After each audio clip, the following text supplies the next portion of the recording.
I bought the land for peace. That was the only reason. After 15 years of working construction contracts all over the country, hot summers, freezing winters, arrogant project managers, and endless deadlines, I wanted something simple. A quiet property on the edge of town. No noise, no neighbors breathing down my neck, no drama. The listing described it as bordering a managed community. That phrase should have been my first warning. But at the time, I didn't think much of it. The property sat just outside a suburban HOA neighborhood. My land was older, surveyed decades before the HOA even existed. Thick trees lined the edge, acting as a natural barrier. On the other side of those trees, perfectly manicured lawns, identical mailboxes, beige houses with white trim, and an HOA. I didn't live in the HOA. I wasn't part of the HOA. I didn't sign a single HOA document. And that mattered. A lot. The first month was quiet. Exactly what I wanted. I set up a small workshop, parked my truck near the tree line, and spent my evening sitting on the porch watching the sun go down. Then one Saturday morning, I noticed something odd. Bright orange flags, survey flags. They were planted along the tree line, but not where they were supposed to be. At first, I assumed it was a mistake. Maybe a utility company, maybe a landscaper marking something temporarily. But something didn't sit right. So I pulled out my copy of the official property survey, laminated, stamped, filed with the county. I had ordered it during closing specifically to avoid boundary disputes. And there it was, clear as day.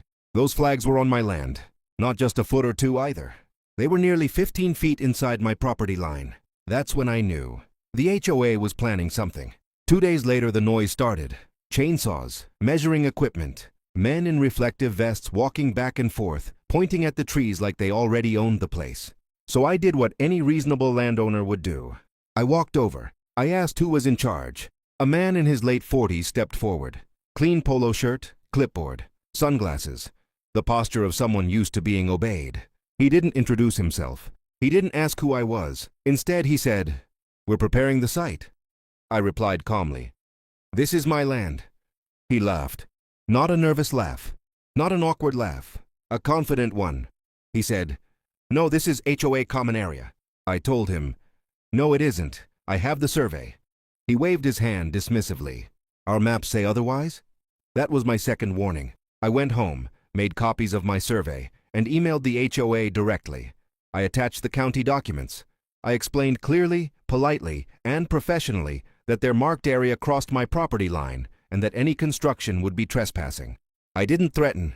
I didn't raise my voice. I didn't demand anything. I simply warned them. 3 days later, I got a reply. One sentence. "We've reviewed our records and see no issue." That's when I realized this wasn't a mistake. This was entitlement. The following week, the bulldozers arrived. Not one, two. They rolled in like they owned the place. I stood at the edge of my property watching as trees that had stood there longer than the HOA itself, were cut down. On my land. I walked straight to the site manager again. I told him calmly, "I warned your HOA. This is private property." He shrugged. "Take it up with the board." That was the moment anger started boiling in my chest. Not explosive anger, controlled anger. The kind that makes you dangerous if you stay patient long enough. I called the county planning office. They told me something shocking. The HOA never pulled permits for construction. Not zoning, not environmental, not land use. Nothing. They were planning to build a community clubhouse on land they didn't legally own without permits. I documented everything. Photos, videos, timestamps. Then I sent a certified letter to the HOA board president. Again, polite. Again, professional. Again, crystal clear. I warned them construction was illegal. I warned them they were trespassing. I warned them to stop immediately. No response. Instead, construction accelerated. Foundation poured. Concrete set. Framing went up. Every single nail driven into my land. Neighbors started noticing. Some came over curious. One woman said, "Oh, we're so excited for the new clubhouse." I looked at her and replied, "That clubhouse is on my property." She laughed. Everyone laughed. Until I stopped laughing. The clubhouse was finished in under 3 months. A beautiful building. Brick exterior. Large windows. Outdoor patio. Grilling area.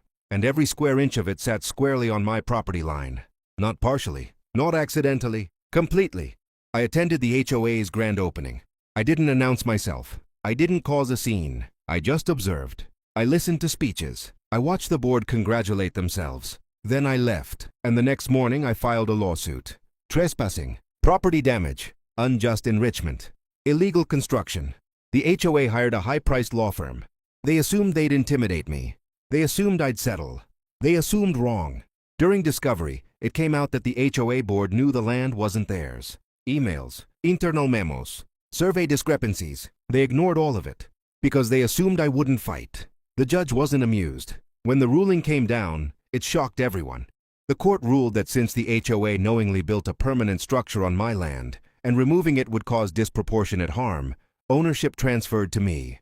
The clubhouse, the land beneath it, everything, mine. The HOA was ordered to pay damages and rent monthly. The reaction was nuclear. The HOA exploded. Emergency meetings, angry letters, threats. They begged. They demanded. They tried to negotiate. I offered them a lease at market rate with strict terms. They refused. So I locked the doors, installed security cameras, put up a sign. Private property, no trespassing. The same neighbors who laughed before now stood in disbelief. They had funded a building they no longer owned. Their HOA fees went up, and every month they paid me. A year later, the HOA dissolved. Residents sold their homes. Property values dropped. And the clubhouse?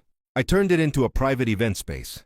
Weddings, corporate retreats, private parties. Every booking reminded me of one simple truth. I warned them. They didn't listen. And entitlement cost them everything.